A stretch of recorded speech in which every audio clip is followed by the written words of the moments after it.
Hello, I'm Dawn Durham, an educational consultant with the Pennsylvania Training and Technical Assistance Network, PaTTAN.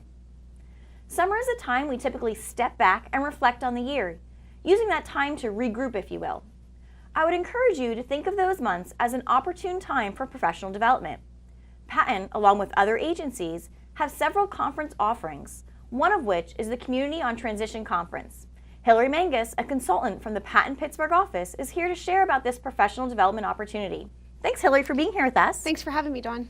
So let's talk about what is the Community on Transition Conference. So the Community on Transition Conference is actually a cross-agency initiative sponsored by PaTTAN, where we host representatives from OVR, Office of Developmental Programs, OMSAS, Children, Youth and Family, Department of Juvenile Justice, and also stakeholders like families and youth come together to learn about the secondary transition planning process and resources and different things that can help them with their transition planning process. So thinking about that, it's a transition to secondary and above. Who should be attending this conference? So the target age is students aged 14 to 21, which is when we, under IDEA, have an obligation to provide and plan for secondary transition programming. However, I would encourage youth and families, as well as educators of younger students, to begin considering this as an opportunity as well, given the changes under the Every Student Succeeds Act, where students will be exposed to career readiness at an earlier age, beginning in kindergarten,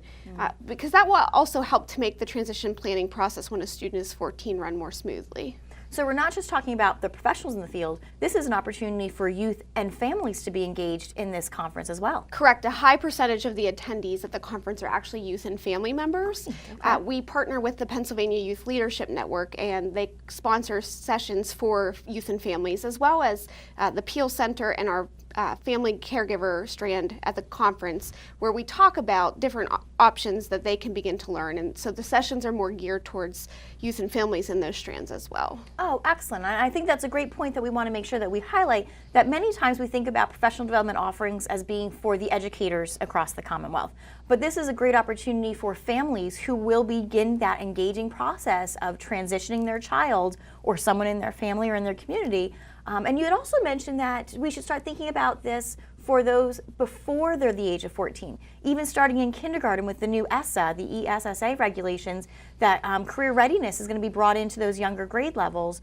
So talk to me a little bit about when we think about who should be attending and thinking more elementary or primary age groups, what will they gain from this conference, knowing that they've got a kind of a ways to go before a kiddo transitions? When we talk about transition and training, we talk about what the nature of the word transition means, and it means change.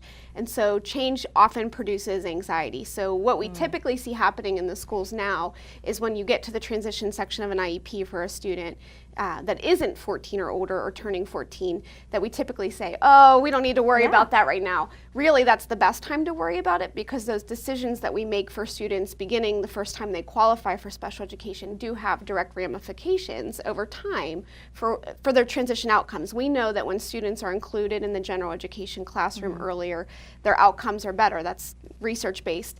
So we want for the stakeholders that are working with children, including families, the youth themselves, and any agency providers that might be working with students to begin thinking about what resources does that family need, what are the goals and hopes that that family has for the child, and how can we educate youth and family in order to make transition outcomes more positive for students. So when we're thinking about that IEP, that document, let's not skip the transition piece and just say, well, I'm not dealing with that because we're not quite 14 yet. This is a great opportunity to learn what the transition or what change is really about, and start to prepare the families, the youths, and the educators about that process. Right, and what's great for educators who maybe don't serve transition age youth but are interested in learning more about it is that there are many resources that we highlight at the transition conference, and we also expose those educators to the agency providers that would be of benefit to those youth and family as well. Great, and when is this conference held? So we're holding the conference this year on July 17th and 18th at Penn State College, at the Penn Stater.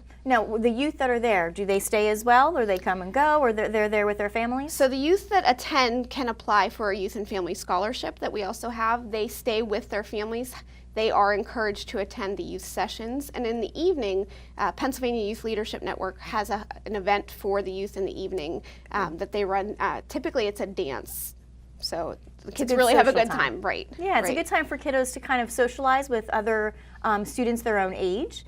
and might be able to make some kind of connections from across the Commonwealth of folks of kids of their own age that they can kind of relate to and gravitate towards. It's a great time for them to also learn about self-determination and self-advocacy, and to begin to be able to communicate with other youth who have disabilities about what they had to go through in order to obtain employment or post-secondary education and training. Oh, great. So an even better socialized learning opportunity as well.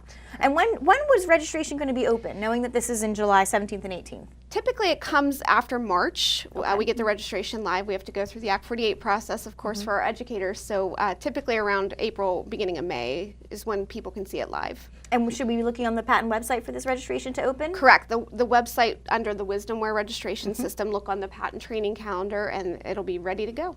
Excellent. So if you're looking at learning more about this idea of change and transition, whether you're working with youth who are 14 to 21 or even before that, I would certainly encourage you to think about this Community on Transition conference, to look at and explore other opportunities that PaTTAN and other agencies have to offer. Please visit the PaTTAN website at www.pattan.net.